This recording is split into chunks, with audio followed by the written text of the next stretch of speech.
When I was a child growing up back in the States, I had a wonderful Christian upbringing. My mother, my father to some extent, my siblings, my neighborhood, we were all from a pretty homogenous Christian upbringing. As time grew on, our family all independently had a breaking point from the church. It wasn't like we stopped believing in God or in Christianity even for that part, but we felt that something about the organized church didn't fit any of us. So that was when I went off in more of an exploratory mission of my own. And at that point I started searching about different religions, including Judaism, Christianity, and Islam. I stayed to, as it would seem, as the Ahl al-Kitab, without even knowing it. I didn't look in much beyond that. I was somewhat intrigued by going to North Africa, and I was offered a position in Tunisia. The community in the West wasn't exactly, it wasn't easy for me to make that transition. Many of them said things about Africa or about very tribal regions and Arabs, and I didn't listen. I came anyways, and alhamdulillah, I found people in Tunisia who maybe not, they didn't really tell me everything about Islam. It wasn't a place that a foreigner comes and learns about the religion too much. But I did find people there who were so kind, and they would show me the sincere generosity that I only found in this part of the world. Not saying it doesn't happen everywhere, but for some reason Tunisians really demonstrated to me that there's something deep in their culture, something very, very, very well established that was central to all the people. Through that experience, I first heard the adhan. I lived in a Muslim country where people were practicing and saw a lot of the shared sort of Islamic values that would work their way into the culture and the customs of the nation. And I remember a funny story. The first time I heard the adhan, we were walking on the street, and all of a sudden the speaker comes out and says, Allahu Akbar, and I said in French, qui chante? In other words, who's singing? I didn't know this was an Islamic thing. I thought this was just somebody singing over a speaker, because everything I heard in Tunisia was music and cars with music and everyone singing there, so it kind of threw me off guard.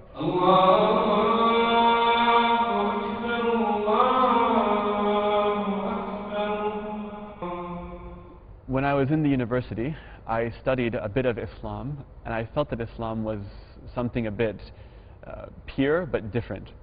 So I never had any bad thoughts of the religion or the people, but I felt it was way too different for me. It would have been maybe looked down upon by my community. It would have been a huge lifestyle change. It was much more strict than the loose style I was used to.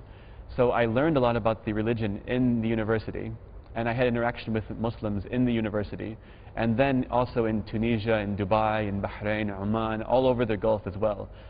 But nothing really caught my attention until I read a book by a man from Iowa. It's a state in the US, Iowa. He was living in the UK, I believe, and wrote a book called A Brief History of Nearly Everything. So it was a scientific book that mapped out basically what we know. And after I look at it, I'd say, wow, it's amazing what we know. Subhanallah, people really know a lot of information. And then at the end of the section, he'd always say, but this is less than 5% of what's actually out there. So I kept reading it. It's a huge book. It's something like, I don't know, 800 pages or something. It goes through the whole history of the world. And it hits on every topic that you could say was created by God, or one could say is what science is trying to figure out what it actually means. And I just kept coming to the same point. God has to have done everything for us, because we can't even replicate or learn what He's given us in a clear way. There was one part in the book that caught me. He said we can go to the Amazon in South America and shake a random tree. And the act of shaking that random tree hard enough, something will fall out of that tree that we've never heard of before, we've never documented before in human existence. It's that easy. I had friends, mostly living here in Dubai and in the Gulf. Like I said, I lived between Dubai, Bahrain, Oman, Tunis, with a lot of visits to Egypt and other countries in the region. And I just asked all of them questions, to the point where people would tell me, stop asking questions, because you're just going to stop yourself from making the next move in your life. If you're asking, like, why do women have to cover in a certain exact way, it's a negative question about the religion, instead of saying, why don't women cover in this way, or why is it natural that women look at this way? Look at the whole picture of everything in life. Don't just ask the questions that are weird about Islam and keep questioning that over and over again. And so I started learning a little bit more on my own at that point. I realized that me asking everybody else would only give me an impression of what they know and what they might see as beneficial for me. But religion isn't about you and everybody else only. It's about you and your own search through your heart to find what really means something and what's going to better your life. As soon as I started doing that, I started almost like shaking, sweating, not in the moment, but when I would start to read on my own and start to learn on my own and start to be just alone in my room, and I felt this incredible pressure. And the society never made me feel pressure. I'm kind of an independent soul. I don't always feel pressure from the society, but all of a sudden I had this intense pressure. I don't know what it was. I bought a prayer rug. I was living in the Middle East at this point, so I had access to mosques, to information, to everything. I went and bought a prayer rug. I grabbed some books from this centers that would give you some English references. Went on the internet and started going to Wikipedia and everything and looking at more comparative information. And at some point I realized I'm not going to learn it all. There's no way to learn it all. You either have a moment, you take the moment, or you miss the moment. And in this moment I realized that I could die tomorrow. I could miss my chance and never have it again. In retrospect, now I know it's the dunya or the akhirah, and I was looking at the dunya with so much remorse that I would miss this. The little things that I don't even care about, like drinking a beer or having a pork chop. The little things that are so meaningless consume your mind. You don't want to give these things up, but you feel this pressure to do something that's much, much, much more important. I think I dwelled on that for about a week, and then I just said, I'm not going to risk any of this for anything. I've always had so much faith. This is something new, but it's not different. It's new in a way, it's reborn in a way, but it's the same as I was born with. It's nothing different at all. And I said the Shahada at that point, all by myself, in my room, cornered, and tried praying as best as I could without really knowing anything. At that moment was when I really gave up. That was when I submitted. That was when I said, anything in this life is meaningless because it could all end tomorrow. And unless I prepare for what's going to happen after that, my life was without any meaning. It was just me having fun, living, enjoying, and it wouldn't have been substantive. أريك كان التقيت به قبل حوالي سنتين. كنا بالعمرة بالمدينة المنورة وشفناه هو وحده يعني ماكو وياه أحد. قمنا يعني دائما نسأله ايش تحتاج ما تحتاج، والطريق من رحنا لمكة المكرمة همينا كان ويانا، وصدفة همينا من سوينا العمرة هو هم كان ويانا. كان عندك هيجي ورقة بها أدعية هداني إياها بين الصفا والمروة، وبعدها قعدنا وحكينا وقلت له أنا عندي ابن من عمرك وشي، وإذا تحب يعني ما دام أنت بالإمارات ابني هم بالإمارات تتعرفون سوية. She didn't say like much about me, just who are you? من أنت؟ you're Eric من وين؟ أمريكا. ما شاء الله مسلم. زين زين. يلا عندي ولد في مش ولد. عندي ولد في الإمارات. Please you must know him and get to know him better. He's good ما شاء الله in الدين and you can inshallah learn from him a bit better. أنا قلت نفس الشيء. أنا قلت المشكلة عندي في الإمارات. I don't know many people who are there to teach me more and to learn more from. So alhamdulillah she helped me from the very beginning. يعني هو أي شخص غريب تشوفينه وحده يعني أنت عجبك تضيفي ببيتك، ويعني أهله مو قريبين من عنده. هو مثلا صار مسلم الحمد لله والشكر، بس ما دخل بالعوائل. هو المفروض يتعرف عن حياة العائلة، يشوف تطبيق الإسلام بالعائلة.